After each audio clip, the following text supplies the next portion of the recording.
Hi guys, Kirk here with Kirk Giordano Plastering.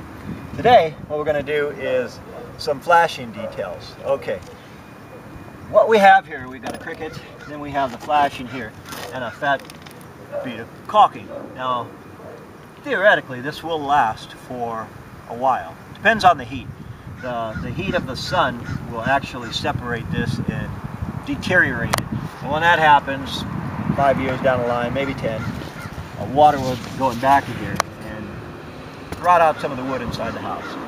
And so what we're going to do is we're actually going to take our grinder or my saw, and I'm going to saw cut a channel underneath the brick here. And we're going to slide a piece of flashing in that channel and then over this piece here. That way it's permanent. This is kind of temporary. And you might say, well, man, that might take a long time before it gets to that stage. I'll show you something on the top of this chimney.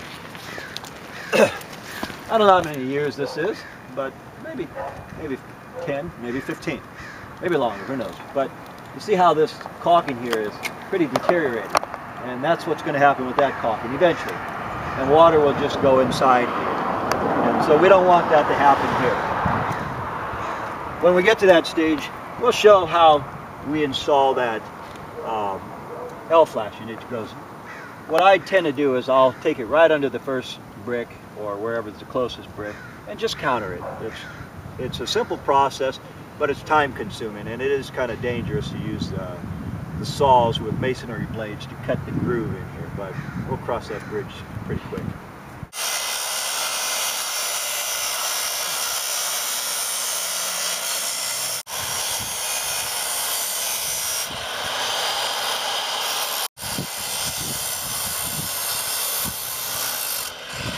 Okay guys, we're at a stage now where we got all the caulking off with the utility knife. I scored it with my 3-in-1. I just kind of scored a little bit and give me a groove.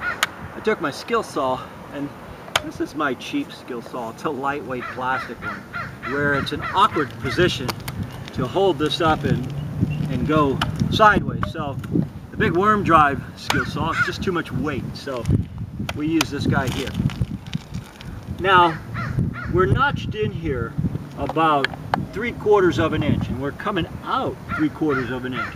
So I have the proper flashing to go into the groove. We're going to come here and we're going to bend this and cut it at an angle here so it's seamless on the corner. And I'm using my, I have a little grinder to do these sides here because this one is, I have to go up and down, and I can't go up and down with the skill saw. So we're almost at that point, and we're going to go ahead and install the flash in the proper way. Okay guys, we are at the final stages here. We're just going to hose this roof and we're going to get out of here. What I've done is, this piece of flashing here, it's one piece and it turns, so I have my bend here. I filled up our groove. We put a groove with our skill saw. I filled that up with polyurethane caulking. Then I shoved this in here. So now that it's in there, now I'm putting another bead on top, and I just kind of beveled it in. This way, water won't sit there. But we're underneath this brick, over a half inch. On the corners here, I'll show you what I did on the corners here.